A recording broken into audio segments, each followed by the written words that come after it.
Welcome to prime 9 news special debate. గత 5 వారాలుగా prime 9 వేదికగా తెలంగాణ రాష్ట్రంలో తొలగించబడిన 26 కులాల గురించి చర్చిస్తూ వస్తున్నాం. ఏదేమైనా 2014లో ఉమ్మడి ఆంధ్రప్రదేశ్ తెలంగాణ రాష్ట్రాలు నెంబర్ 6 ఆఫ్ 2014 బైఫర్కేషన్ యాక్ట్ ప్రకారం గవర్నమెంట్ ఆఫ్ ఇండియా 2 రాష్ట్రాలను విభజించింది. విభజించిన తర్వాత అనేక సమస్యలను పరిష్కరించుకుంటూ వస్తున్నారు ఇరువురు ముఖ్యమంత్రులు. 3 టర్ములు, ఇది 3వ టర్ము, 2 టర్ములు కంప్లీట్ అయ్యింది. కానీ ఈ 26 కులాలు ఊసే ఎత్తకుండా ప్రభుత్వాలు కాలయాపన చేస్తూ వీళ్ళందరూ కోర్టుకు వెళ్ళినా కూడా కోర్టులో అఫిడవిట్లు ఇవ్వక కోర్టును కూడా తప్పుదోవ పడుతూ కాలయాపన చేస్తూ వచ్చారు. ఏదేమైనా ప్రైమ్ 9 ఈ యొక్క విషయం తెలిసాక ఈ 26 కులాల ప్రతినిధులు మమ్మల్ని సంప్రదించాక వీళ్ళకి న్యాయం చేయాలి, సమాజ హితం కోసం మనం ఏదో ఒక మంచి పని చేయాలి సమాజంలో అని ఒక 20 లక్షల మంది రోడ్డు మీద పడ్డ వదంతాన్ని సభ్య సమాజానికి తెలిసే విధంగా మేము ఈ యొక్క కథనాలను ప్రచారం చేస్తూ వస్తున్నాం. ఎట్టకేలకు ఈ నెల 15వ తారీఖున తెలంగాణ బీసీ కమిషన్ నోటిఫికేషన్ విడుదల చేసింది. ఈ 26+1 కులాలకు తిరిగి బీసీ జాబితాలో చేర్చడానికి ప్రాసెస్ స్టార్ట్ చేసింది. తద్వారా ఈ తెలంగాణలో ఉన్న 26 కులాలు నిజంగా ప్రైమ్ 9 చేసిన కథనాలకు దిగి వచ్చిన తెలంగాణ ప్రభుత్వం బీసీ కమిషన్ మాకు ఒక ముందడుగు పడిందని వాళ్ళు మాకు తెలియజేయటం ఒక పక్క సంతోషాన్ని ఇచ్చినా ఇంకా వీళ్ళకి న్యాయం జరిగే వరకు పోరాడాలని మా ప్రైమ్ 9 మేనేజ్మెంట్ మేము నిర్ణయం తీసుకున్నాం. ఏదేమైనా గత 5 వారాలుగా ఎమ్మెల్యేలతోటి, మినిస్టర్లతోటి, మంత్రులతోటి, ఎంపీలతోటి చర్చిస్తూ, ఎందుకంటే ఇది ఒక రాజకీయ క్రీడ. ఈ రాజకీయ చదరంగంలో ఈ 26 కులాలకు అన్యాయం చేశారు. ఎందుకంటే ఇది ఒక కక్షపూరిత ధోరణి. ప్రైమ్ 9 ఈ కథనాలు చేపట్టాక మాకు అర్థమైంది ఏమిటంటే ఒక రాజకీయ కోణంలో చూశారు తప్ప ఇది ఒక బీసీ అణగారిన బీసీలు అనేక చట్టాలు జీవోస్ ఉన్నా కూడా ఇవన్నీ వైలేషన్ చేసి దుర్మార్గంగా వీళ్ళకి అన్యాయం చేశారనేది సభ్య సమాజం చూస్తూనే వస్తున్నారు. ఏదేమైనా ఈరోజు స్పెషల్ డిబేట్ ఈ యొక్క ప్రైమ్ 9లో చేపట్టాం. ఎవరైనా 26 కులాలు +1 కులాలు వాళ్ళు 26+1 అంటే శెట్టి బలిజ వీళ్ళు ఈ యొక్క సమస్యని మా ద్వారా ప్రభుత్వం ముఖ్యమంత్రి రేవంత్ రెడ్డికి బీసీ కమిషన్కి తెలియజేయాలనుకుంటే మా ఈ ఫోన్లో మీరు సంప్రదించవచ్చు. అలాగే ఈ డిబేట్లో పాల్గొన్న వాళ్ళని ఈరోజు పరిచయం చేస్తాను.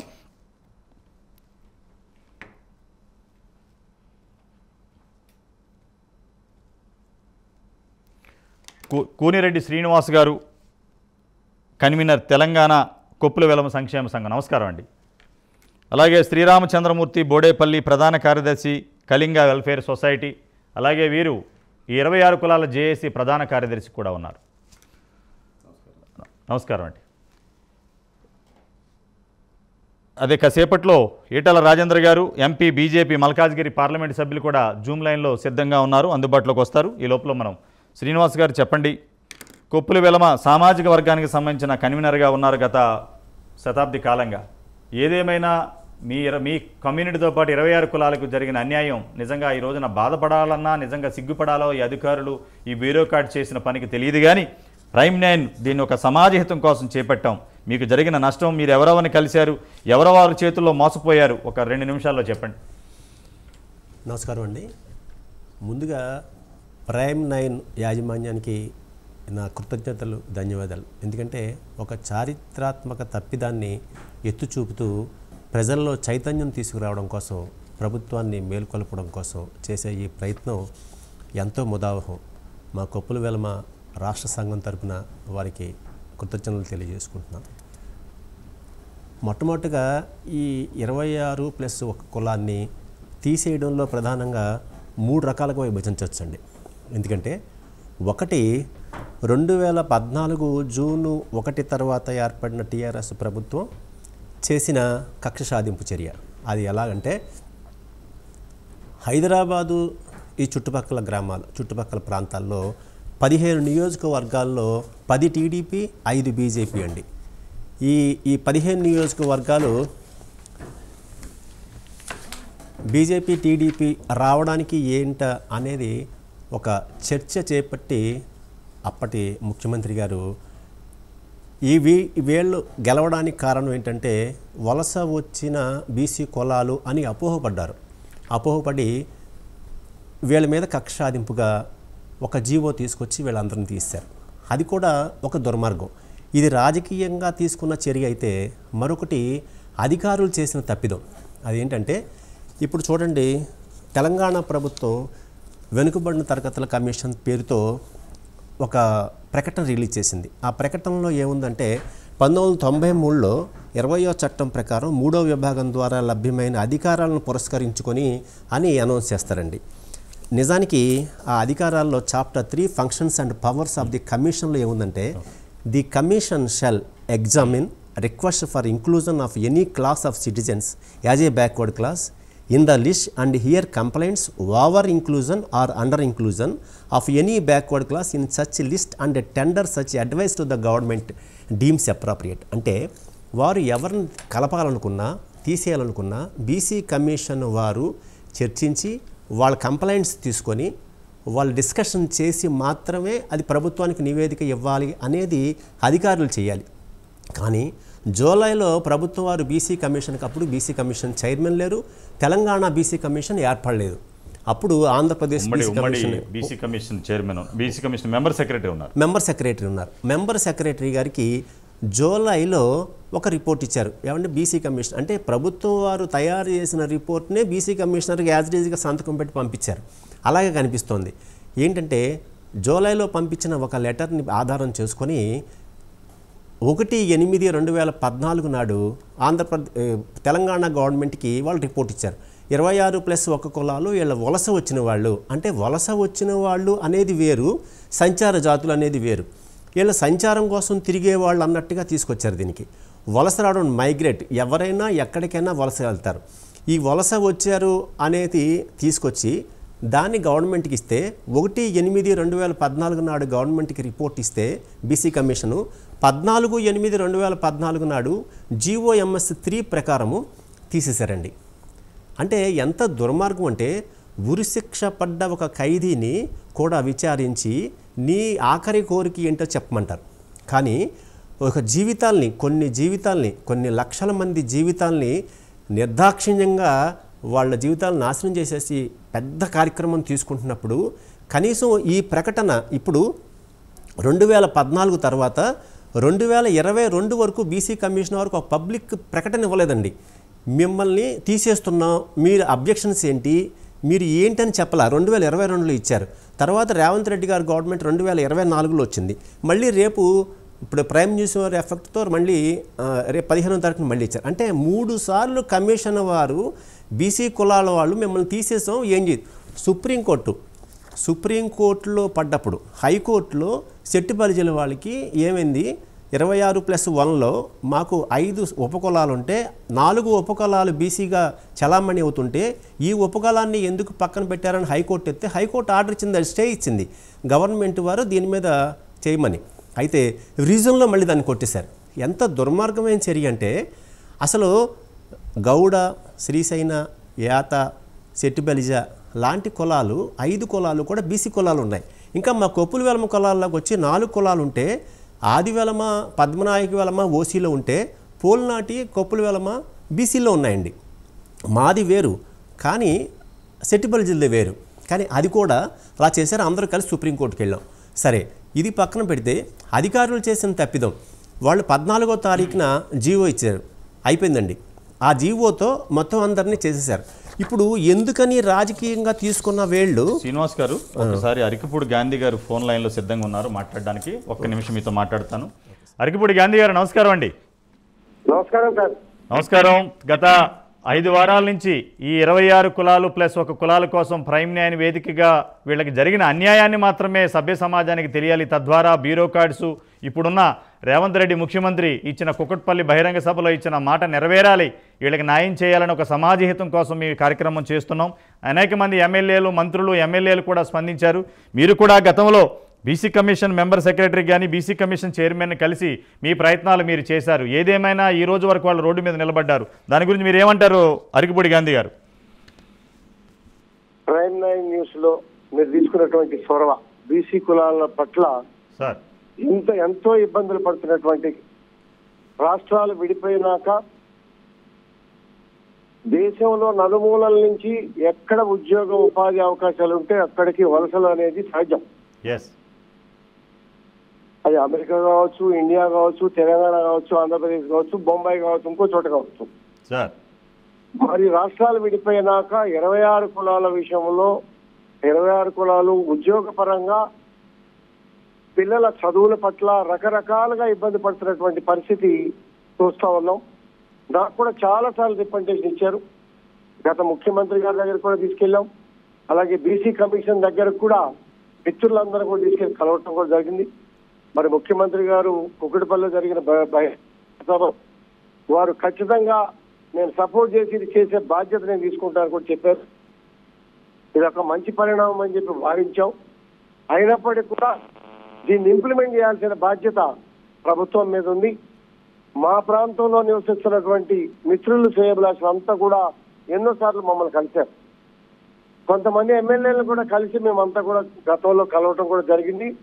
ఇప్పుడు కూడా కలిసి వెళ్ళి ముఖ్యమంత్రి గారి దగ్గర కూర్చొని 26 కులాలకి న్యాయం చేయాలి, మన బాధ్యత, మనం మాటిచ్చున్నాం అని చెప్పి గుర్తు చేసి వారికి న్యాయం జరిగే విధంగా మా లేకుండా వారి పట్ల వారి వెంట ఉండి వారి బాధ్యత కూడా మేము తీసుకుంటామని చెప్పి కూడా ఈ సందర్భంగా తెలియజేస్తున్నా.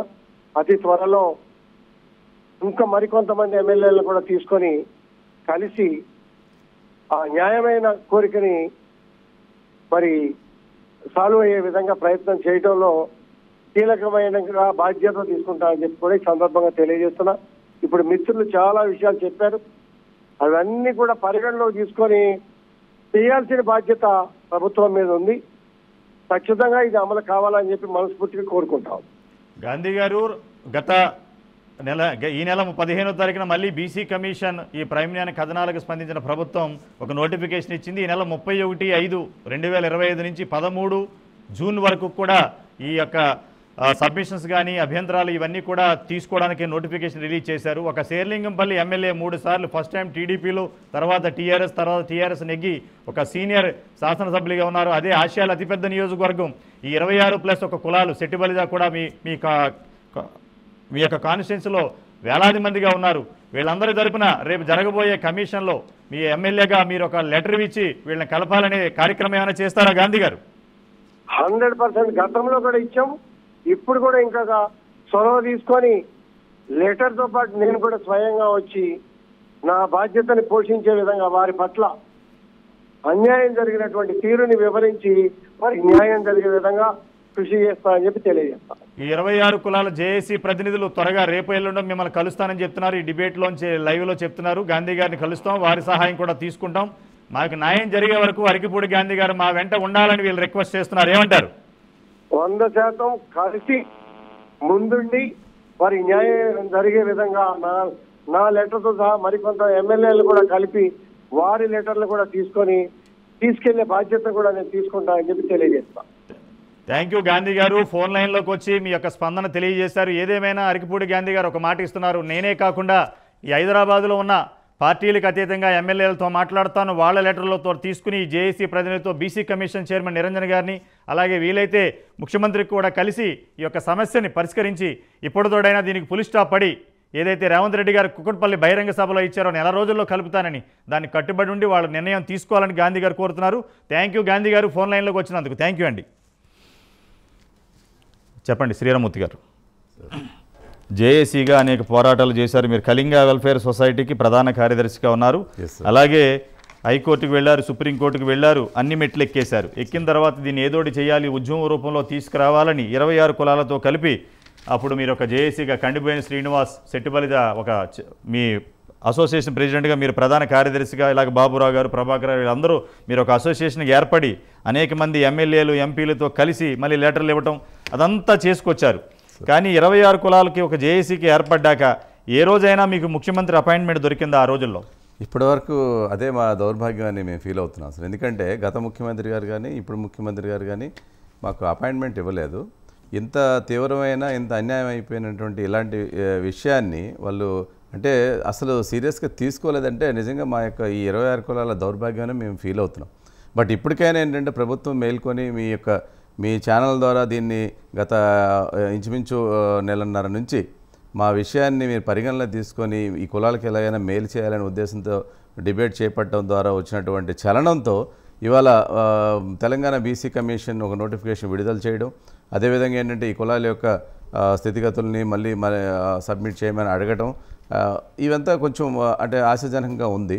అయితే ఒక జేఏసీగా మేము చెప్పేది ఏంటంటే ఇప్పుడు తెలంగాణలో ఉన్నటువంటి ఇప్పుడు చెప్పారు మన గౌరవ ఎమ్మెల్యే గారు శేర్లింగపల్లి ఎమ్మెల్యే గారు గాంధీ గారు కానీ, అలాగే కుకట్పల్లి నియోజకవర్గం ఎమ్మెల్యే గారు మన మాధవరం కృష్ణారావు గారు కానీ, వీళ్ళంతా ఇప్పుడు ఏంటంటే మీ వెన్నంటే ఉంటాం, మీ సమస్య పరిష్కరించేంత వరకు మేము మీకు తోడు ఉంటాం, అవసరమైతే మిగతా ఎమ్మెల్యేలందరినీ కూడా కోట కట్టుకుని వెళ్దామని చెప్పడం నిజంగా చాలా ఆశాజనకం. ధన్యవాదాలు కూడా తెలుపుతున్నాం సార్. ఇంకో విషయం ఏంటంటే ఈ మీడియా ద్వారా నేను విజ్ఞప్తి చేసేది ఏంటంటే ఈ ఎఫెక్ట్ అయినటువంటి 26 కులాలకు సంబంధించిన వాళ్ళు, అంటే మనం చెప్పాలంటే పోలినాటి వేలమ, కొప్పల వేలమ, తూర్పు కాపు, గవర, సెట్టిబలిజ, కళింగ, పొందర, కూరాకుల, ఇలాంటి కులాలన్నీ కూడా ఈ కులాల నుంచి ప్రాతినిధ్యం వహిస్తున్నటువంటి, తెలంగాణలో అయితే ఎలాంటి రాజకీయ ప్రాతినిధ్యం ఈ కులాలకి ఎవరికీ లేదు, ఈవెన్ ఒక వార్డ్ మెంబర్ కూడా లేరు చెప్పాలంటే. అలాంటిది ఆంధ్రప్రదేశ్లో మాత్రం ఈ కులాలకు సంబంధించిన వాళ్ళు చాలా మంచి పదవుల్లో అంటే అనుభవించారు, ఇప్పుడు ఉన్నారు, పదవుల్లో ఉన్నారు. ఇలాంటి నాయకులకి ఈ మీడియా ద్వారా విజ్ఞప్తి ఏంటంటే ఇప్పుడు ఈ నోటిఫికేషన్ ఏదైతే వచ్చిందో దీనికి అఫిడవిట్ సమర్పించే ఈ టైంలో, అంటే ఈ 31వ తారీఖు నుంచి 13 జూన్ వరకు, ముఖ్యంగా చెప్పాలంటే 9, 10, 11 తారీఖుల జూన్, ఈ 3 తారీఖుల్లో ఏదో ఒక రోజు మీరు మీ కులాన్ని, ఆ కులంలో పుట్టారు, ఆ కులం ద్వారానే మీరు ఆ పదవులను అలంకరించారు, అనుభవిస్తున్నారు. సో ఆ ఒక్క కృతజ్ఞతతో మీరు ఈ యొక్క కమిషన్ ముందు హాజరై మన యొక్క కులం యొక్క స్థితిగతుల్ని, పరిస్థితుల్ని రాజకీయంగా మీరు ఇన్ఫ్లుయెన్స్ చేస్తారా, లేకపోతే సామాజికంగా మన ఆర్థిక సామాజిక పరిస్థితులను మీరు విన్నవిస్తారా, ఏదైనా చేసి ఇప్పటికైనా, ఎందుకంటే గత 11 సంవత్సరాలుగా అక్కడ 2 ప్రభుత్వాలు అక్కడ మారాయి, ఇక్కడ 2 ప్రభుత్వాలు మారాయి. ఇవన్నీ చూసుకుంటే 2 ప్రభుత్వాల్లో గత ప్రభుత్వం అంటే 2014 నుంచి 19లో ఉన్న ప్రభుత్వం నుంచి కానీ, అలాగే 19 నుంచి 24 వరకు ఉన్న ప్రభుత్వం నుంచి కానీ ఎటువంటి తీవ్రమైన ఒత్తిడి ఇక్కడ జరపలేదు. అన్నిటికంటే ఇంకోటి ఏంటంటే మేము సుప్రీంకోర్టులో కేసు చేసేటప్పుడు తెలంగాణ ప్రభుత్వంతో పాటు, తెలంగాణ బీసీ కమిషన్తో పాటు, తెలంగాణ బీసీ వెల్ఫేర్ డిపార్ట్మెంట్తో పాటు ఆంధ్రప్రదేశ్కి సంబంధించినటువంటి బీసీ వెల్ఫేర్ డిపార్ట్మెంట్ కానీ, ఆంధ్రప్రదేశ్ ప్రభుత్వాన్ని కానీ కూడా పార్టీని చేశాం. ఇప్పటి వరకు సుప్రీంకోర్టులో అటు ఆంధ్రప్రదేశ్ నుంచి కూడా అయ్యో ఈ రాష్ట్రం నుంచి ఎప్పుడో అనాది నుంచి ఉన్నటువంటి కులాలు వలస, అంటే బ్రతుకు తెరువు కోసం అలాంటి ప్రాంతానికి వెళ్ళి ఇలా అన్యాయం అయిపోయారు, దీన్ని మేము తీవ్రంగా పరిగణించాలి, మేము కూడా దీనికి స్పందించాలని ఒక ఇది ఈరోజు వరకు చర్య తీసుకోలేదంటే, ఇవాళ మేము తెలంగాణ ప్రభుత్వాన్ని ఎంత నిందిస్తున్నామో అలా అదేవిధంగా ఆంధ్రప్రదేశ్ ప్రభుత్వాన్ని కూడా నిందించాల్సిన పరిస్థితి వచ్చింది. గత 2 ప్రభుత్వాలు అంటే ఇప్పుడు నడుస్తున్న ప్రభుత్వం కానీ, గత ప్రభుత్వం కానీ, అంతకుముందు ప్రభుత్వం కానీ. సో ఇప్పటికైనా ఏంటంటే మా రిక్వెస్ట్ ఏంటంటే ప్రతి ఒక్కరూ అట్లీస్ట్ ఈ కులంలో పుట్టిన వాళ్ళు, ఈ కులం నుంచి అనుభవిస్తున్న వాళ్ళు, పదవులు అనుభవిస్తున్న వాళ్ళు ఇప్పటికైనా మీరు ఒక ప్రజాప్రతినిధులుగా, కుల ప్రతినిధులుగా, అంటే కనీసం చెప్పాలంటే ఒక మానవతావాదంతో ముందుకొచ్చి మాకు సాయం చేసే పద్ధతిలో నిలబడాలని చెప్పేసి మేము ఈ మీడియా ద్వారా రిక్వెస్ట్ చేస్తున్నాం సార్. ఓకే, శ్రీనివాస్ గారు చెప్పండి. 2014లో రాష్ట్రాలు ఏర్పడింది భౌగోళిక స్వరూపాలుగా విడిపోవాలి. వీళ్ళు నిధులు, నియామకాలు ఏదో ట్యాగ్ లైన్ పెట్టుకున్న తప్పేమీ లేదు, ఎవరు ఆశయాలు అలుకుంటాయి. శతాబ్దాల కాలంగా కలిసి ఉన్నారు ఉమ్మడి ఆంధ్రప్రదేశ్లో. కానీ విచిత్రమైన సంఘటన ఏంటంటే నిధులు, నియామకాలన్నీ పంచుకున్నారు, ఇంకా నీళ్ళ గొడవ కొద్దో గొప్ప ఉంది అక్కడక్కడ. ఏదేమైనా కానీ అప్పుడు గవర్నమెంట్ తీసేసేటప్పుడు పక్క రాష్ట్రంలో ఉన్న చంద్రబాబు ఉన్నారు అక్కడ ముఖ్యమంత్రి. అయ్యా మేము తీసేద్దాం అనుకుంటున్నాం కొన్ని కులాలని, మరి మా వాళ్ళు కూడా మీ దగ్గర ఉన్నారు, మరి ఇది ఏమన్నా గవర్నమెంట్ ఆఫ్ ఇండియాకి నోటీస్ చేద్దామా? Only section 6 of 2004 reorganisation act only ఏం చెప్పిందంటే 2 గవర్నర్లకి 2 సలహాదారులు, ఇప్పుడు ఒక గవర్నర్కి 2 సలహాదారులను పెట్టి విభజించారు. వాళ్ళకి ఏమన్నా 2 సలహాదారులు అంటే ఒకళ్ళు బిలాంగ్స్ టు తెలంగాణకు, ఒకళ్ళు ఏపీకి అడ్వైజర్లుగా ఉంటూ గవర్నర్కి నివేదిస్తూ ఉంటారన్నమాట. అంటే ఈ 10 సంవత్సరాల్లో లా అండ్ ఆర్డర్ ఇష్యూ వచ్చినా, లేకపోతే ఏదైనా టెక్నికల్ ఇష్యూ వచ్చినా, పరిపాలనలో ఇబ్బందులు వచ్చినా, అంటే యాక్ట్ ద్వారా రాష్ట్రాలు వచ్చాయి కాబట్టి వాళ్ళకి 2 అడ్వైజర్లను పెట్టి ఒక డ్యూ కోర్స్ ఆఫ్ ప్రాసెస్ని స్టార్ట్ చేసింది.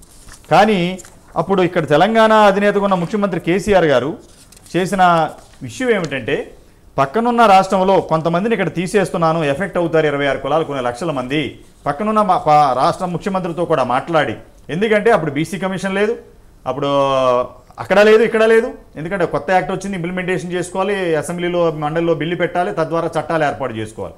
కానీ వచ్చిన 2 నెలల్లోనే 3 నెలల్లోనే ఇమీడియట్గా చేసిన తప్పు ఏంటంటే కంబైన్డ్ స్టేట్లో ఉన్న బీసీ కమిషన్ చైర్మన్ ఎవరైతే ఉన్నారో, అదే బీసీ కమిషన్ మెంబర్ సెక్రటరీ ఎవరైతే ఉన్నారో, ప్రిన్సిపల్ సెక్రటరీ ఎవరైతే ఉన్నారో, వీళ్ళు ఇచ్చిన నివేదిక ప్రకారం ఇక్కడ ముఖ్యమంత్రి తీశారు. కానీ ఇక్కడ వినండి, పూర్తిగా వినండి శ్రీనివాస్ గారు.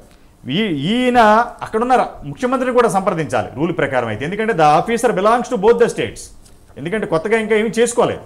ఆ మెంబర్ సెక్రటరీని అతను ఉమ్మడి ఆంధ్రప్రదేశ్లో ఉన్న మెంబర్ సెక్రటరీ. సో దట్ అతను ఏం చేయాలి, ఇద్దరిని అడగాలి. ఇద్దరిని అడిగి ఇది పెద్ద ఇష్యూ కాబోతుంది, వీళ్ళు 20 లక్షల మంది రోడ్డు మీద నిలబడిపోతున్నారు, వీళ్ళకి ఫ్యూచర్లో చాలా ఇబ్బందులు వస్తాయి, ఒక ముఖ్యమంత్రి అధినేతలుగా మనం ఏం చేయాలి అనేది ఒక ఆలోచన చేసుంటే నిజంగా ఈ దౌర్భాగ్యం 20 లక్షల పిల్లలకి వాళ్ళకి వచ్చేది కాదు. ఏదైనా ఒకసారి మళ్ళీ డిస్కస్ చేద్దాం. గత ప్రభుత్వం తొలగించిన 26 కులాల గురించి మనం చర్చిస్తున్నాం. చర్చలో భాగంగా మన శ్రీనివాస్ గారు మాట్లాడుతున్నారు. శ్రీనివాస్ గారు, టోటల్గా ప్రైమ్ 9 ఈ యొక్క సబ్జెక్ట్ టేకప్ చేయకముందు మేము కొంత అనాలిసిస్ చేసాం. అలా ఏం జరిగింది, ప్రభుత్వాలు తప్పు చేశాయా, బ్యూరోక్రాట్స్ తప్పు చేశారా, ఎక్కడ తప్పు జరిగింది అనేది సుప్రీంకోర్టు కేసు, హైకోర్టు కేసు, అప్పుడు ఇచ్చిన రాజకీయ నాయకుల లెటర్స్ మొత్తం గత ఒక 2-3 నెలలు దీని గురించి బాగా రీసెర్చ్ చేసాం. ఎందుకంటే సభ్య సమాజానికి తెలియాలి, ప్రపంచానికి తెలియాలి. ఎందుకంటే ఇటువంటి సంఘటన నాకు తెలిసి భారతదేశంలో ఎక్కడ జరుగుండదు. బీహార్ అండ్ జార్ఖండ్ విడిపోయినప్పుడు అక్కడున్న ఎవరైతే ఇబ్బంది పడ్డారో ఆ ఎంప్లాయీ సుప్రీంకోర్టుకి వెళితే ఇమీడియట్గా బెంచ్కి తీసుకున్నారు. బెంచ్కి తీసుకుని ఇమీడియట్గా చాలా స్పీడ్గా ఆర్గ్యుమెంట్ మొదలుపెట్టారు. ఇమీడియట్గా జడ్జిమెంట్ ఇచ్చింది. ఎంటైర్ భారతదేశంలో ఏ రాష్ట్రాలు విడిపోయినా కూడా అక్కడున్న బీసీలు ఏదో ఒక రాష్ట్రాన్ని ఎంచుకోవచ్చని అత్యున్నత న్యాయస్థానం తీర్పిచ్చిందంటే ఇంకా మన వాళ్ళు మేనమేషాలు లెక్కపెట్టి అధికారులు, బ్యూరోక్రాట్స్, ఎందుకంటే మన ఐఏఎస్, ఐపీఎస్ వీళ్ళందరూ సమాజ హితరణ కోసం చేసిన సర్వీస్ ఇవి, ఆల్ ఇండియా సర్వీసెస్. రాజకీయ నాయకులు ఇవాళ వస్తారు, వెళ్ళిపోతారు. ఇవాళ మీరు ఎమ్మెల్యే అవ్వచ్చు, రేపొద్దున వార్డు మెంబర్ అవ్వచ్చు, చెప్పలేం. కానీ వీళ్ళందరూ కూడా ఒక 40 సంవత్సరాల సర్వీసులు ఉండి చదువుతో పాటు చట్టాలను, భారత రాజ్యాంగం డాక్టర్ బాబాసాహెబ్ అంబేద్కర్ రచించిన రాజ్యాంగాన్ని అనుసరించి మనం అందరం మన ప్రభుత్వాలను పరిపాలన చేసుకుంటున్నాం.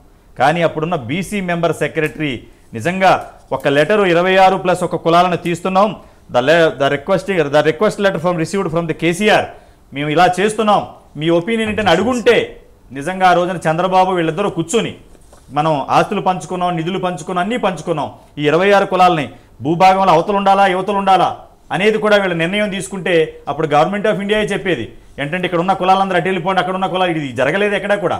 ఎందుకంటే మన 371D కూడా ఉంది ఆర్టికల్ ప్రకారం. 4 సంవత్సరాలు ఒక ప్లేస్లో ఉండి లేకపోతే 7 సంవత్సరాలు చదువుకున్నా అక్కడ ఉన్నా కూడా ఉండొచ్చు అనేది ఉంది. ఏదైనా వైలేషన్ చేశారు. ఒక్కసారి మన ఈటెల రాజేందర్ గారు, మల్కాజ్గిరి ఎంపీ గారు, రాజ్యసభ ఎంపీ గారు జూమ్ లైన్లో సిద్ధంగా ఉన్నారు. నమస్కారం ఈటెల రాజేందర్ గారు.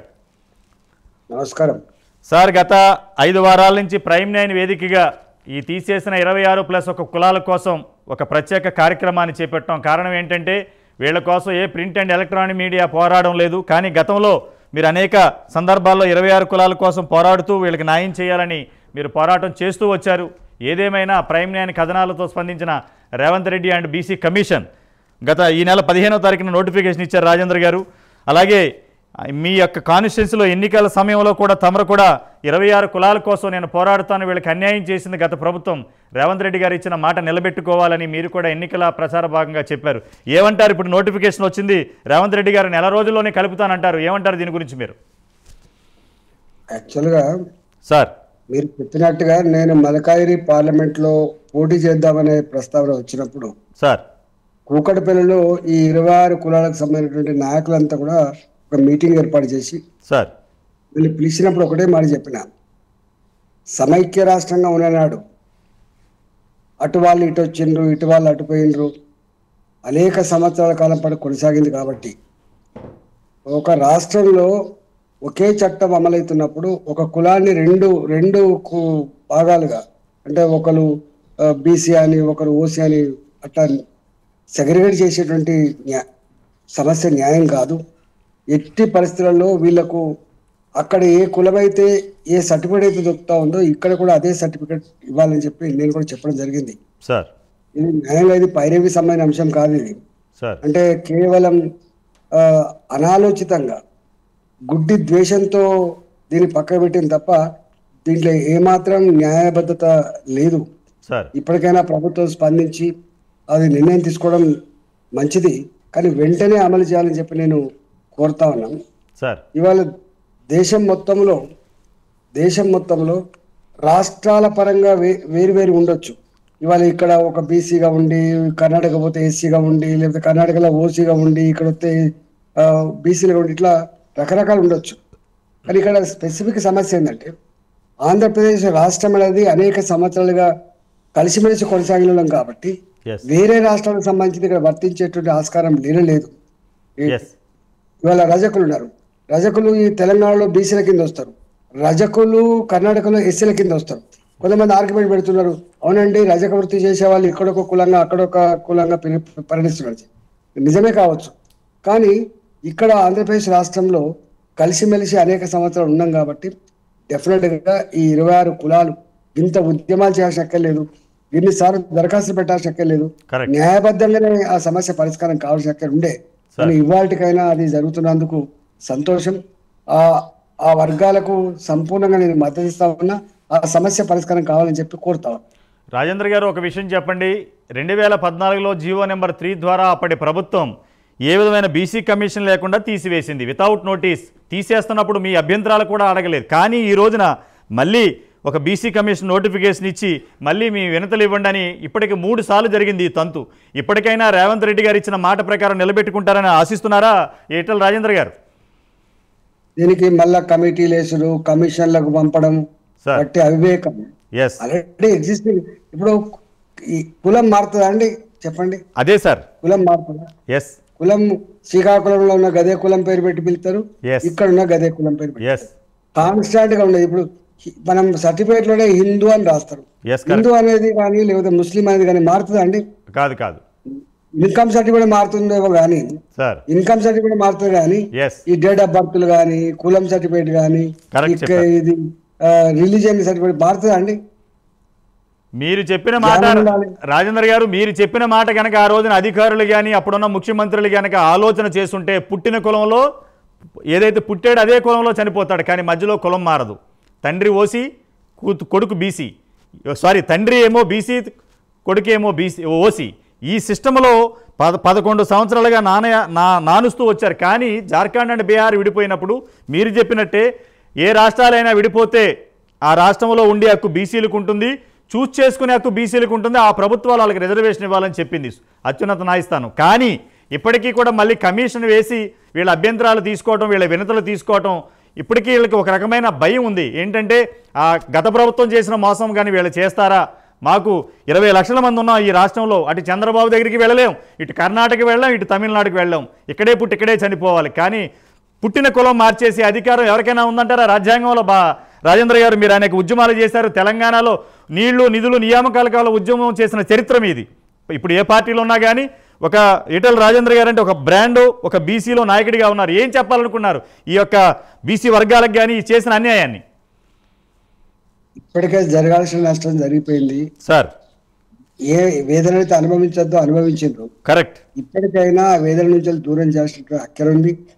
తక్షణమే దీన్ని రెక్టిఫై చేసే అక్కర.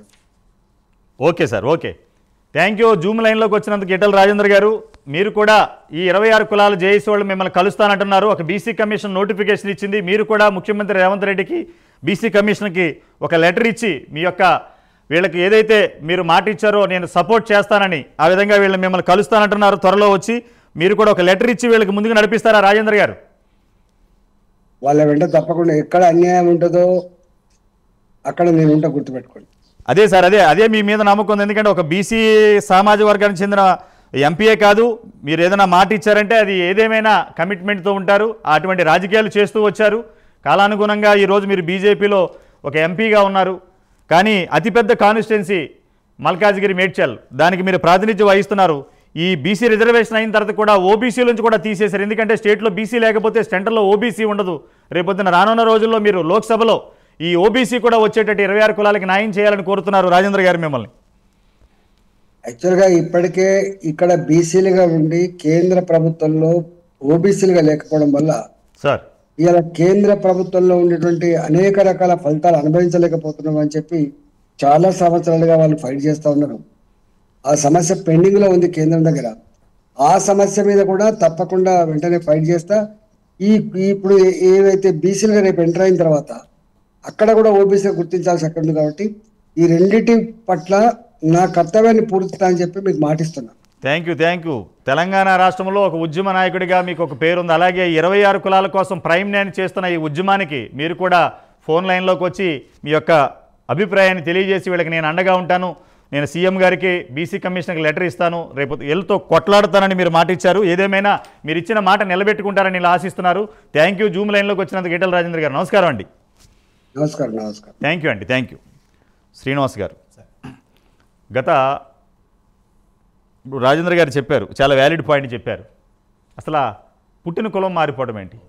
అక్కడ సపోజ్ మీరు ఇప్పుడు కొప్పుల వెలమ, మీరు పుట్టింది ఫర్ ఎగ్జాంపుల్ శ్రీకాకుళం అనుకుందాం, బట్ ఒక 2-3 శతాబ్దాలుగా నాకు తెలిసి ఒక 20-30 సంవత్సరాల క్రితం మీరు ఇక్కడికి వచ్చుంటారు. ఉద్యోగరీత్యో వ్యాపారీచో బతుకు తెరువు కోసం ఏదో వచ్చుంటారు. ఈ రోజున ఒక ఏదో సినిమా ఇండస్ట్రీలో ఒక నిర్మాతకైనా దేంట్లోనో మీ సామాజిక వర్గానికి న్యాయం చేస్తూ ఒక బిజినెస్ చేస్తున్నారు. కానీ కులం మార్చేయటం అనేది జరుగుతుంది అనే ఆలోచన చాలామంది ఇక్కడ సబ్జెక్టు కరెక్షన్ సమాజం ఒకటి గుర్తుపెట్టుకోండి. చాలామంది 26 కులాన్ని తీసుకెళ్ళి ఓసీలో కలిపేయటం ఏంటంటాను నేను. అసలు ఓసీలో కలిపేయటం ఏంటి? ఓసీ సర్టిఫికేట్ ఇచ్చారా? ఎప్పుడు అంటామండి ఓసీ సర్టిఫికేట్ ఇచ్చారనేది?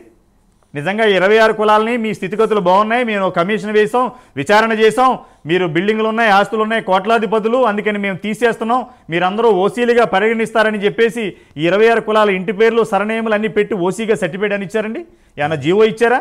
ఎందుకంటే అనవసరంగా వీళ్ళందరినీ ఓసీలు అంటారు. ఎక్కడైనా ఓసీలుగా ఉన్న వాళ్ళ యొక్క దినదిన అభివృద్ధి సరిగ్గా జరగకపోయినా ఇబ్బందులు పడుతున్నా తీసుకొచ్చి బీసీలు కలిపిన చరిత్ర ఉంది రాష్ట్రాల్లో.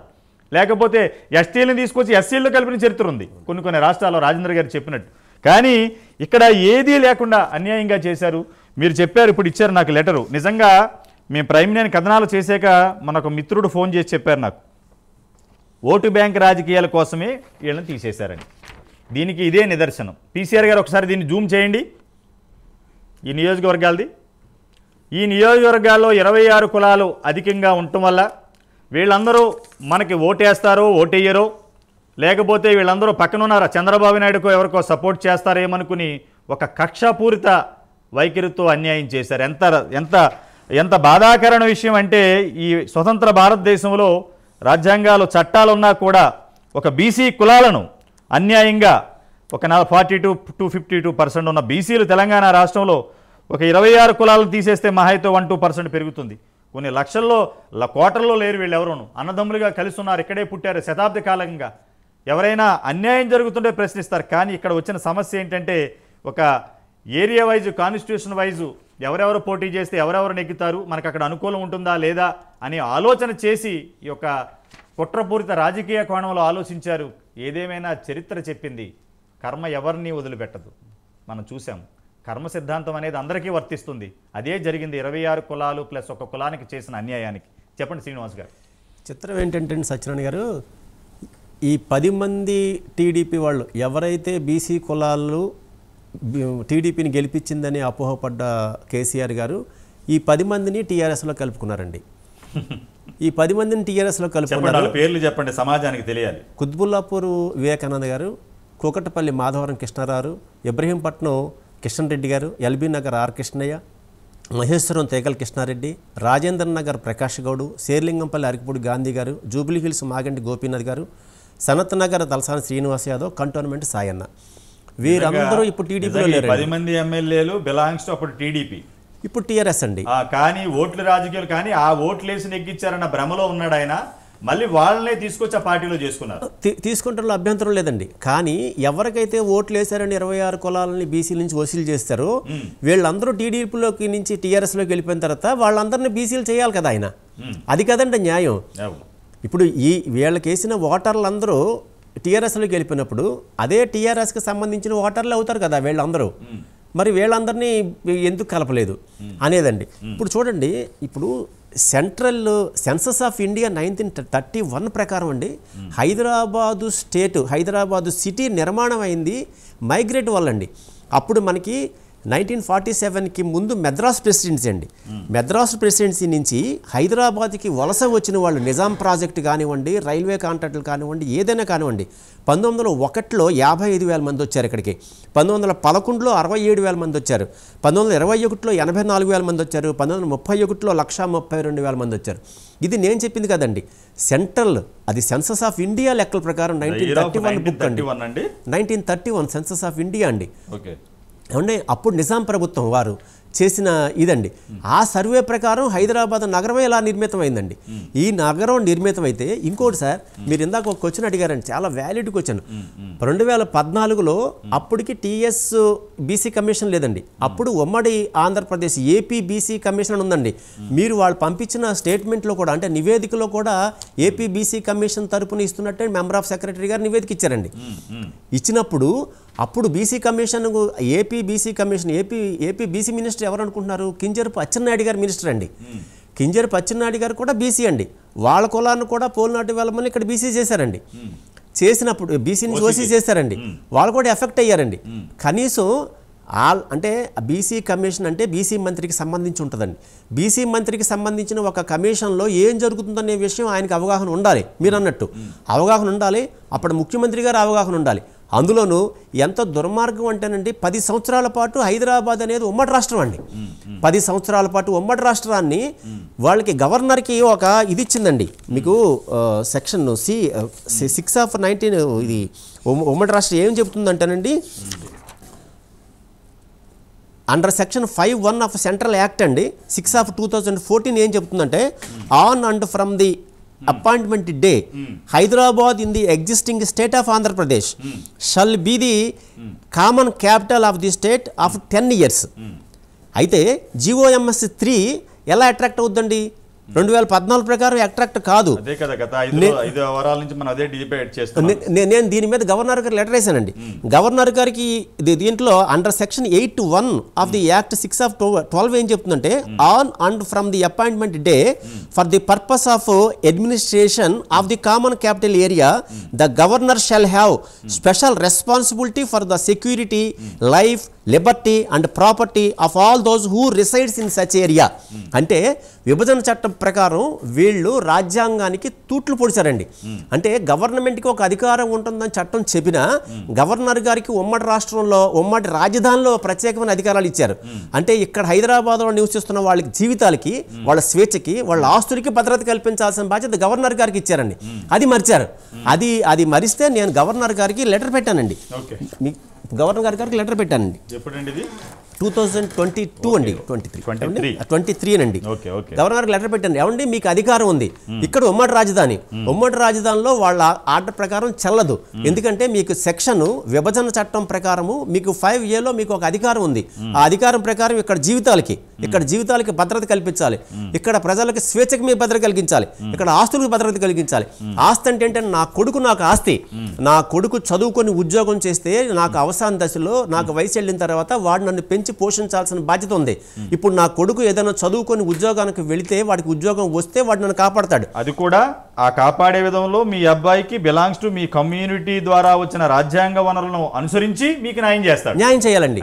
అంతే కదండి. ఇప్పుడు నాకు అన్యాయం అయిపోయిందండి. ఇప్పుడు చాలా మంది జీవితాలను మేము అక్కడక్కడ కార్తీక వనభోజనాలు పెట్టుకున్నప్పుడు, మేము ఎల్బీ నగర్లో కార్తీక వనభోజనాలు పెడితే రామోజీ ఫిల్మ్ సిటీలో పనిచేసి ఒక ఆవిడ వచ్చి అడిగిందండి, ఏమండి 10th క్లాస్ వరకు నేను బీసీనండి, నాకు వచ్చింది, 10th క్లాస్ పాస్ అయింది, మా పాప ఇంటర్లో జాయిన్ అయినప్పుడు మీ బీసీ సర్టిఫికెట్ ఏమో ఓసీ ఇస్తున్నారండి, ఇప్పుడు ఏం చేయాలి మేము? అలాగే ఇంటర్ పాస్ డిగ్రీకి వెళ్తే ఏం చేయాలి? ఏమంటే 4th ఇయర్ MBBS లో డిస్కంటిన్యూ చేసి చాలా మంది ఉన్నారండి. 2nd ఇయర్ బీటెక్ లో డిస్కంటిన్యూ చేసి చాలా మంది ఉన్నారండి. అంటే వీళ్ళందరూ ఒక డాక్టర్ అవ్వాల్సినాడు, ఒకటి ఇంజనీర్ అవ్వాల్సినాడు, ఒకటి వేరేనా మంచి ఉద్యోగం సంపాదించినాడు, వాడు బంట్రోతి కింద, వాడు రోజువారీ కూలీ కింద మారిపోతున్నారండి. దీనికి అందరికీ కారణం వీళ్ళందరి జీవితాలు అల్లకల్లోలం అయిపోవడానికి కారణం ఈ 3/2014 అండి. GOMS 3 అండి. అంటే ఎంత దుర్మార్గం అంటే, ఇది ఇచ్చేటప్పుడు ఆలోచించాలి కదండి. అంటే కొన్ని జీవితాలు నాశనం అయిపోతాయి. శ్రీనివాస్ గారు ఇది లెటర్ ఇచ్చారు కదా, అప్పుడు గవర్నర్ గారికి ఇచ్చామండి. తమిళ సుందర రాజన్ ఆయన తమిళ సాయి గారికి, మేడం గారు ఉన్నారు. ఏమన్నా మీకు గవర్నర్ ఆఫీస్ మీకు లెటర్ వచ్చిందా? రిప్లై ఇవ్వలేదండి. నేను 2022లో కూడానండి ఇప్పుడు బీసీ కమిషన్కి లెటర్ ఇచ్చానండి. కంప్లీట్ అసలు మా కొప్పుల వెలమ్మ కమ్యూనిటీ అనేది ఇక్కడ ఆంధ్రప్రదేశ్ 26 కులాలు కలిపే ఇచ్చారు. 26 కులాల తరపున ఇచ్చానండి. కొప్పుల వెలమ్మ కమ్యూనిటీ తరపున కన్వీనర్ గా ఏం చేశానంటే దానికి కూడా డీటెయిల్ గా రాశానండి. ఏంటంటే ఆంధ్రప్రదేశ్ అనేది అప్పుడు తమిళనాడులో ఉన్నప్పుడు, తమిళనాడు గవర్నమెంట్ నుంచి ఆంధ్రప్రదేశ్ విడిపోయినప్పుడు ఆంధ్రప్రదేశ్ లో కొప్పుల వెలమ్మలు బీసీలే, ఇప్పుడు తమిళనాడు రాష్ట్రంలో బీసీలే, పక్కన ఒరిస్సా రాష్ట్రంలో బీసీలే, కర్ణాటక రాష్ట్రంలో బీసీలే, దక్షిణాదిన అందరూ కొప్పుల వాళ్ళ బీసీలు అయినప్పుడు తెలంగాణ రాష్ట్రంలో బీసీలు కాకుండా ఎందుకు పోతారు? అది 23లో ఇచ్చానండి, ఈ 24లో కూడా ఇచ్చానండి. అంటే కమిషన్లకి వాళ్ళకి అర్థమయ్యేటట్టు క్లియర్గా ప్రతిదీ డీటెయిల్డ్గా ఇచ్చినా కూడా వాళ్ళు మళ్ళీ మళ్ళీ పిలుస్తున్నారండి. 22లో ఒకసారి కమిషన్ పిలిచారు, 24లో ఒకసారి పిలిచారు, 25లో పిలిచారు. ఎన్నిసార్లు పిలిచినా ఇప్పుడు మీతో డిస్కస్ చేశాక ఇందాక ఈటెల రాజేందర్ గారు తర్వాత మనం ఒక 5 వారాల నుంచి డిబేట్ చేశాక ఒక విషయం సమాజానికి తెలియాలని, నిజంగా ఈ బీసీ 26 కులాలను తీసేశారు, బాగానే ఉంది. మన చట్టాలు రాజ్యాంగం ఏం చెప్తున్నాయంటే నువ్వు పుట్టిన కులం కనుక రాంగ్ క్లెయిమ్ చేస్తే నేను అరెస్ట్ చేయొచ్చు. Correct or not? అవునండి. అంటే నువ్వు పుట్టిన సపోజ్ నువ్వు ఒక వెలమ కులంలో పుట్టావు, సపోజ్ మీరు కుక్కటిపల్లి వెళ్ళి ఎంఆర్ఓ ఆఫీసులో మీరు సపోజ్ ఓసీ అంటే ఏదో ఒక క్యాస్ట్ పేరు మీద మీరు సర్టిఫికేట్ తీసుకున్నారు, తద్వారా మీ అబ్బాయికి ఐఏఎస్ ఆఫీసర్ సెలెక్ట్ అయ్యాడు చదువుకుని. రేపొద్దున నేను వెళ్ళి రైట్ టు ఇన్ఫర్మేషన్ యాక్ట్ ప్రకారం ఆ అబ్బాయి తప్పుడు కులం దరఖాస్తు చేశాడు, తద్వారా నా ర్యాంక్ పోయింది, నేను నెక్స్ట్ లైన్లో నాకు రావాలి ఆ సీటు, బట్ రాంగ్ వల్ల మీ అబ్బాయికి సీటు వచ్చింది, అతను caste Koppula Velama but is claiming OC అని నేను వేస్తే మిమ్మల్ని అరెస్ట్ చేసి లోపడేస్తారు. అంటే క్రైమ్. అంటే ఇప్పుడు 26 కులాలకి 2 తప్పులు చేశారు. వీళ్ళు ఓసీగా సర్టిఫికేట్ తీసుకుంటే దాన్ని ప్రోత్సహించింది గవర్నమెంటేగా. అవునండి. అవునా కదా? అంటే అర్థం ఏంటి? ఒక క్లెయిమ్ చేసుకునేటప్పుడు ఒక కులాన్ని క్లెయిమ్ చేసినప్పుడు నేరం అని చెప్పే రాజ్యాంగ చట్టాల అమలు చేయవలసిన అధికారులే వీళ్ళని రోడ్డు మీద పడేస్తే ఇంకా మళ్ళీ ఎవరి మీద యాక్షన్ తీసుకోవాలి? ఇప్పుడు ఈ విషయంలో ఓసీలు అంటున్నారు, ఓసీలు అనే మాట వాడకండి ఎవరు. అసలు ఓసీలు అనేది కాదు, అందరూ బీసీలే. పుట్టిన కులం మారదు భారత రాజ్యాంగాన్ని అనుసరించి మన చట్టాలు. ఎందుకంటే ఇవన్నీ కూడా పూర్వం రోజుల్లో బీసీ రిజర్వేషన్ రావడానికి BC commission, national BC commission కానీ అప్పట్లో స్టేట్ కానీ వెరిఫై చేసి వీళ్ళ సమాజంలో ఒరే యారా ఒరే ఏమని పిలుస్తున్నారు, వీళ్ళ ఆర్థిక స్థితిగతులు ఏంటి, వీళ్ళు ఏమేమి పనులు చేస్తూ ఉంటారు, కులవృత్తులు ఏంటి, ఇవన్నీ పరిగణలోకి తీసుకున్న తర్వాత ఏ సీరియల్ నెంబర్లో పెట్టాలి, ఏ కేటగిరీలో పెట్టాలనేది చట్టంలో పొందుపరిచిన తర్వాత కొన్ని శతాబ్దాలుగా రిజర్వేషన్ పొందుతున్నారు. కానీ ఒక్క రాజకీయ కోణంలో కుట్రపూరితంగా ఒక పెన్న పోటుతో అప్పుడు అధినేత తీసుకున్న నిర్ణయాన్ని బ్యూరోక్రాట్స్ నిజంగా చదువుకున్నారు, ఐఏఎస్లు ఐపీఎస్లు చదువుకున్నారు. కానీ ఆ రోజు చేసిన అధికారి అత్యుత్సాహంతో అప్పుడు పక్కన ఉన్న రాష్ట్ర మంత్రి ముఖ్యమంత్రి చంద్రబాబుని కానీ ఇక్కడ కేసీఆర్ని కానీ కూర్చొని మాట్లాడి దీన్ని సాల్వ్ చేసుంటే ఈ రోజున హైకోర్టు సుప్రీంకోర్టు 11 సంవత్సరాలుగా సబ్జెక్టు కరెక్షన్ 20 లక్షల మంది రోడ్డు మీద పడేవారు కాదు. ఇటువంటి సమాజహితం కోసం మాలాంటి మీడియా సంస్థలు కూడా ఈ సభ్య సమాజానికి ఈ చేసిన తప్పిదాలు చూపించే అవకాశం కూడా లేకుండా పోయేది. ఏదేమైనా ఈ రోజున ఇది ఆంధ్రప్రదేశ్ ప్రభుత్వం అంటే మున్నూరు కాపుల్ని బీసీలుగా పరిగణించడానికి ఇచ్చిన జీవో అండి అది. ఓకే. అంటే మీరు వాళ్ళకి లేని అభ్యంతరం మీకు ఎక్కడి నుంచి వచ్చింది? ఇప్పుడు ఇక్కడ అంటే ఇక్కడ తెలంగాణలో మున్నూరు కాపుని అక్కడ విడిపోయిన ఆంధ్రప్రదేశ్లో వాళ్ళకి మనవాళ్లే అనే బీసీలుగా వాళ్ళు కన్సిడర్ చేస్తూ లెటర్ ఇచ్చారు. అక్కడ ముఖ్యమంత్రి గారు ఒక ఏరియాకి వెళ్తే మేము మున్నూరు కాపులు అంటే మాకు ఇక్కడ ఓసీ అంటున్నారండి, మేము అక్కడ తెలంగాణలో బీసీ అన్నానంటే ఇమీడియట్గా ఆఫీసర్ని పిలిచి వీళ్ళకి బీసీ కింద ఇవ్వమని చెప్పి జీవో ఇచ్చారండి. అదే విషయం కేసీఆర్ గారు చేయలేదు, రేవంత్ రెడ్డి గారు చేయలేదు. రేవంత్ రెడ్డి గారు మేనిఫెస్టోలో కూడా పెట్టారండి. మొన్న డిబేట్లో ఇందిరా శోభన్ గారు కూడా, ఆవిడ కూడా గౌడ కమ్యూనిటీ మేడం, అనేక ఉద్యమాలు చేసింది ఆవిడ. బట్ ఏదేమైనా 26 కులాల కోసం పోరాటింది ఆవిడ. ప్రస్తుతానికి కాంగ్రెస్లో ఉన్నారు. ఆవిడ ఒక మాట అన్నారు, పక్కనున్న చంద్రబాబు విడిపోయినప్పుడు అసలు ఇక్కడ ఉన్న వెలమాస్ ఉన్నారు, అనేక మంది అక్కడ ఉన్నారు, ఎవరిని తీయలేదు. బట్ ఇక్కడ తీసేయడానికి ఆ రోజున కుట్ర కోణతం అని చెప్పి ఇందాక మీరు ఏదైతే చెప్పారో, ఈ బిలాంగ్స్ టు 10 అసెంబ్లీ కాన్స్టిట్యున్సీ, 5 ఏమో బీజేపీ కాన్స్టిట్యున్సీ. అంటే వీళ్ళు కూడా నెగ్గారు, అప్పట్లో వాళ్ళు గెలిచారండి. ఉప్పల్లో నెగ్గారు, ముషీరాబాద్లో నెగ్గారు, అంబర్పేట నెగ్గారు, ఖైరతాబాద్ దగ్గర గోస్మరి, ఇవన్నీ అంటే దగ్గర 15 కాన్స్టిట్యున్సీలు. అంటే ఈ జిహెచ్ఎంసీ లిమిట్స్ ఉన్న అందరూ కూడా వేలాదిగా ఈ 26+1 కులాలు ఉన్నారు. ఏదేమైనా శ్రీనివాస్ గారు అప్పట్లో ఆ బీసీ కమిషన్ మెంబర్ సెక్రటరీ కనుక ఒక్కసారి కేసీఆర్ గారు అడిగినా కూడా పక్కనున్న చంద్రబాబుని అడిగి వీరిద్దరిని ఒకసారి డిస్కషన్కి పెట్టి లా డిపార్ట్మెంట్కి పంపించి లీగల్ ఒపీనియన్ తీసుకుని వీళ్ళని ఇలా వదిలేస్తే ఫ్యూచర్లో వీళ్ళు కొన్ని తరాలుగా వీళ్ళకి అన్యాయం జరుగుతుంది, రేపొద్దున చాలా సర్కమ్టెన్సెస్ వస్తాయి. కానీ తీసేసేటప్పుడు ఎవరిని ఆయన తీసేయమని కానీ ఉద్యమాలు చేసి ఆయన ఎవరిని అడగక్కర్లేదండి, ఆయన డ్యూటీ ఆయన చేయాలండి. ఆయనకి యాక్ట్ ఏ రకంగా చెప్తుందో, యాక్ట్ నెంబర్ 20/93 ఏం చెప్తుందో దాని ప్రకారం చేయొచ్చండి. ఆయన ఏదైతే యాక్ట్ రాశారో దానికి చాప్టర్ 3 ప్రకారం నాకు వచ్చిన సంక్రమించిన అంటే బీసీ కమిషన్ చాప్టర్ 3 ప్రకారం 20/93 ప్రకారం మా బీసీ కమిషన్ సంక్రమించిన ప్రకారం మిమ్మల్ని ప్రకటిస్తున్నామని ఏదైతే ప్రకటించారో ఆ ప్రకటనలో ఉన్నది ఫాలో అవ్వలేదు ఆయన. 9.A ద కమిషన్ ఏం చేయాలి, ఎగ్జామిన్ చేయాలి, ఎవరిని కలిపినా ఎవరిని తీసేసినా ఎగ్జామిన్ చేసిన తర్వాత ఆ నివేదికను ప్రభుత్వం వారికి ఇవ్వాలనేది ఆయనకి యాక్ట్లో ఉన్న పాయింట్. మీకు అది ఎప్పుడు వస్తుంది కేసీఆర్ గారికి వినండి, ఇప్పుడు ఇక్కడే చెప్తున్నా, ఇక్కడే చిన్న సర్కమ్స్టెన్సెస్ తేడా ఉన్నాయి. బైఫికేషన్ యాక్ట్ ప్రకారం 10 సంవత్సరాలు ఉమ్మడి రాజధానిగా ఉండాలి. ఏ విధమైన నిర్ణయాలు తీసుకోవద్దండి అక్కడ, అసలు ఏ విధమైన నిర్ణయాలు తీసుకోవద్దు. 2014 నుంచి 2024 వరకు ఉమ్మడి రాజధానిగా ఉంటుంది. హైదరాబాద్ కారణాలు వేరైనా చంద్రబాబు అటు వెళ్ళిపోయినా కూడా ఉమ్మడి రాజధాని. ఇప్పుడు అందుకనే కదా ఢిల్లీ వెళ్ళి చంద్రబాబు గారు 10 సంవత్సరాలు ఉమ్మడి రాజధాని యాక్ట్ అయిపోయింది, మాకు సెపరేట్ గా నోటిఫై చేయండి అని చెప్పి నిన్న రిక్వెస్ట్ చేశారు. హోమ్ మినిస్టర్ కూడా కలిశారు ఆయన చంద్రబాబు. కానీ ఈ రోజున వరకు కూడా ఏదైతే ఈ 2014 నుంచి 2024 వరకు సుదీర్ఘ ప్రయాణంలో ఎక్కడా కూడా కొత్త జీవోలు కానీ కొత్త చట్టాలు తీసుకురావద్దని చెప్పింది. నిజంగా పోనీ 2024లో మా బీసీలు మాకు ఉండాలని పోనీ మీకు రాజ్యాంగం ద్వారా ఏమైనా చేయాలనుకుంటే నోటిఫికేషన్ విడుదల చేయాలి కదా. ఇందాక మీరు ఒక వ్యాలిడ్ పాయింట్ చెప్పారు, ఆర్గ్యుమెంట్ అంతా అయిపోయిన తర్వాత ఒక మర్డరో లేకపోతే ఇంకో నేరం చేసిన నేరస్తుడికి గౌరవ న్యాయమూర్తి ఒకటి అడుగుతారు, అయ్యా నీవు నేరం చేసావు, రుజువు అయింది, నీకు ఉరిశిక్ష వేయాలనుకుంటున్నావు, చివరిగా నువ్వేమన్నా మాట్లాడాలనుకుంటున్నావా, నీ కుటుంబ సభ్యుల్ని కలవాలనుకుంటున్నావా, నీ బాధ ఏంటని అడుగుతారు న్యాయస్థానాల న్యాయమూర్తులు. ఎంత మర్డర్ చేయని దొంగతనం చేయని.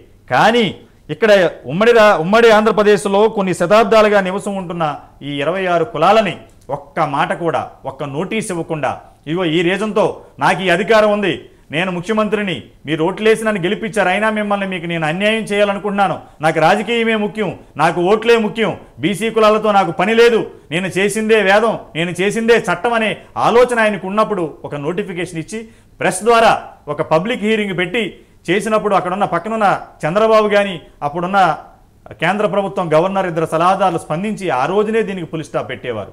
ఏదేమైనా దీన్ని గాలికి వదిలేశారు. కానీ 22 లక్షల మంది దగ్గర సబ్జెక్టు కరెక్షన్, వాళ్ళకి ఉద్యోగము, వ్యాపారాలు, సంక్షేమ పథకాలు అందక ఏదైనా వాళ్ళు ఇక్కడ రిజర్వేషన్ పొందాలి అని అంటే మాత్రం అన్ని రకాల అడ్డంకులు వస్తున్నాయి. కానీ విచిత్రం ఏంటంటే సమాజం ఒక్కసారి ఆలోచించండి, 11 సంవత్సరాలుగా ఓట్లేస్తున్నారు, గెలిపిస్తున్నారు, కార్పొరేటర్లుగా గెలిపిస్తున్నారు, కౌన్సిలర్గా గెలిపిస్తున్నారు, వార్డు మెంబర్లుగా గెలిపిస్తున్నారు, ఎమ్మెల్యేలుగా, ఎంపీలుగా, మంత్రులుగా అందరూ పదవులు ఎంజాయ్ చేస్తున్నారు. కానీ పక్క రాష్ట్రంలో ఉన్న కొంతమంది రాజకీయ నాయకులు 26+1 కులాలకు చెందిన, నేను పార్టీలతో సంబంధం లేదు, పార్టీలకు అతీతంగా మాట్లాడుతున్నాను, మా మీడియా పని ఏంటంటే అన్యాయం జరిగితే ఎత్తి చూపడమే మా బాధ్యత కాబట్టి ఎలక్షన్ టైంలో వస్తారు ఇక్కడికి. ఎలక్షన్ టైంలో వచ్చి ఇంకేముంది మీ 26 కులాలకి న్యాయం చేసేది మేమే, రేపు ఎల్లుండో మీకు లెటర్ వచ్చేస్తుంది, వెళ్ళేటప్పుడు వెళ్తా ముఖ్యమంత్రిని కలిసి వెళ్తాం, వెళ్తా మంత్రుల్ని కలిసి వెళ్తామని ప్రకటనలు ఇవ్వటం, ఫోజులు ఇవ్వటం, మీడియా ముందుకు రావటం, ప్రెస్ మీట్లు పెట్టడం. కానీ పాపం ఈ 26 కులాలు ఒకటి మాత్రం మోసపోయారని చెప్పొచ్చు. కానీ ఎప్పటికైనా న్యాయం జరుగుతుందని ప్రతి ఎలక్షన్లోని వాళ్ళు స్టేజ్ ఎక్కి మైక్ మీద మాట్లాడుతుంటే ఆ క్షణాన్ని మా కులం కలిసిపోయింది తెలంగాణ రాష్ట్రంలో అన్నంత ఒక ఆనందంలో, ఒక ఉత్తేజంతో ఉబ్బి తబ్బిపోవటం, ఆ ఎలక్షన్ అయిపోయిన తర్వాత మళ్ళీ వాళ్ళ ముఖం చాటేయటం. కానీ ప్రైమ్ 9 కథనాలకు స్పందించిన లాస్ట్ టైం కూడా ఏపీలో ఉన్న కార్మిక శాఖ మంత్రి యంగ్ డైనమిక్ లీడర్ ఇక్కడ హైదరాబాద్ వచ్చి పొన్నం ప్రభాకర్ గారిని బీసీ కమిషన్ కలిసి వెళ్ళారు. కానీ అంతకుముందు పార్టీలకు అతీతంగా ఎమ్మెల్యేలు, ఎమ్మెల్సీలు, మంత్రులు స్పందించారు.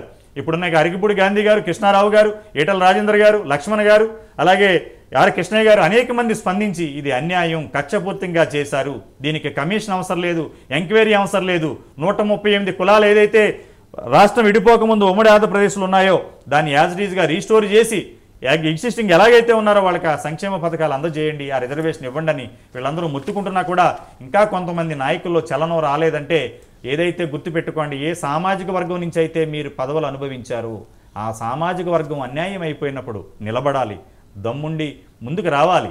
ఎందుకంటే ఆ కులంతోటే కదా మీకు ఆ పదవులు వచ్చాయి, ఆ సామాజిక వర్గంతోటే కదా మీరు మంత్రులు, ఎమ్మెల్యేలు అయ్యారు. కానీ అది మీరు విస్మరించి వీళ్ళకి అన్యాయం జరిగితే మీరు స్పందించకపోతే చరిత్ర మిమ్మల్ని క్షమించదని 26 కులాల నాయకులు వేడుకుంటున్నారు. ఏదేమైనా ఈ రోజున ఈ డిబేట్లో ప్రజలకి, పబ్లిక్కి, నాయకులకి తెలియాలి. బీసీలను ఎలా కక్షపూర్తంగా తెలంగాణ రాష్ట్రంలో ఇవి తీసివేశారనేది మేము చర్చిస్తూ వస్తున్నాం. వీళ్ళకి న్యాయం జరిగే వరకు మా ప్రైమ్ న్యాయ పోరాటం ఆగదు. ఈ 26 కులాలతో పాటే కాకుండా తెలుగు రాష్ట్రాల్లో ఉన్న మంత్రులు, ఎమ్మెల్యేలతో చర్చిస్తూ వీళ్ళకి న్యాయం జరిగే వరకు మా పోరాటం కొనసాగుతూనే ఉంటుంది. ఈరోజు ఈ డిబేట్లో పాల్గొన్న శ్రీనివాస్ గారికి, అలాగే శ్రీరామ్ గారికి, మన అరికిపూడి గాంధీ గారికి, తర్వాత ఈటల రాజేందర్ గారికి ధన్యవాదాలు. ఇది ఈరోజు ఇప్పుడు ఇవాళ ఏంటంటే మేము సుప్రీంకోర్టులో ఫైల్ చేశాం కదా కేసుకి. ఇవాళ ఈ కులాలకు సంబంధించిన ప్రతి నాయకులు ఏంటంటే మాకు ఎప్పుడు వెళ్ళిన సమాధానం చెప్పేది ఏంటంటే కోర్టుకు వెళ్ళారు కాబట్టి సబ్జుడిషియల్ మ్యాటర్ కాబట్టి మేము మాట్లాడలేమన్నారు. కాకపోతే ఇదే వ్యక్తులకు నేను చెప్పేది, ఇదే నాయకులకు నేను చెప్పేది ఏంటంటే ఆంధ్రప్రదేశ్ ప్రభుత్వాన్ని కూడా మేము పార్టీ చేసినప్పుడు ఈ రోజు వరకు మీరు కౌంటర్ ఫైల్ చేయించలేదు. కనీసం మీరు కుల ప్రతినిధులుగా, ఈ ప్రజాప్రతినిధులుగా మీరు ఎందుకు ఆ చర్య కూడా చేపట్టలేదు అని మేము డిమాండ్ చేస్తున్నాం. ఇప్పటికైనా మించిపోయింది ఏం లేదు. ఇప్పటికైనా ప్రభుత్వం దగ్గరికి, అలాగే కమిషన్ ముందుకు రండి. అలాగే సుప్రీంకోర్టులో మీరు ఆంధ్రప్రదేశ్ ప్రభుత్వం నుంచి కౌంటర్ ఫైట్ చేయండి. యాజ్ అ పార్టీ మేము పార్టీని చేసాం ఆంధ్రప్రదేశ్ ప్రభుత్వాన్ని. మీరెందుకు మీ ప్రభుత్వాన్ని నిలదీయట్లేదు? మేము రాజకీయ పార్టీలకు అత్యంతంగా మాట్లాడుతున్నాం. ఓకే శ్రీరామ్ గారు, ఒకటి నిజంగా ఇప్పుడు రేవంత్ రెడ్డి గారు ఇచ్చిన మాట నిలబెట్టుకోవడానికి మొదటి అడుగులు పడినాయి. మన ప్రైమ్ నేను చర్చతో కదలిక వచ్చింది. ఏదేమైనా వీళ్ళని కలిపేస్తే సుప్రీంకోర్టుకి ఆ లెటర్ ఇస్తారు, అది కేసు విత్డ్రా అయిపోతుంది. అది పెద్ద విషయం ఏం కాదు, చేస్తారు. రేవంత్ రెడ్డి గారు మాట ఇచ్చారు, చేస్తారనేది మేము కూడా ఆశిస్తున్నాం. మీరు కూడా ఆశించండి. త్వరలో ప్రైమ్ నైన్ కథనాలకు స్పందించి మీకు న్యాయం జరుగుతుందని మేము ఆశిస్తున్నాం. ఇది ఈరోజు స్పెషల్ డిబేట్. చూస్తూనే ఉండండి ప్రైమ్ నైన్ న్యూస్.